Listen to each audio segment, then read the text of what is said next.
நாளைக்கு headlines. Cricket bedding, பணம் கொள்ளையடிக்கப்பட்டது.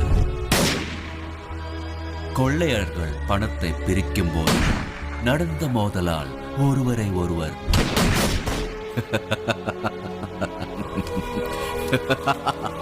கொள்ளையர்கள் சுட்டுக் கொன்று இறந்ததால் கொள்ளையடிக்கப்பட்ட பணம் 10 கோடி போலீசாரால் கைப்பற்றப்பட்டது. Bro bro bro bro bro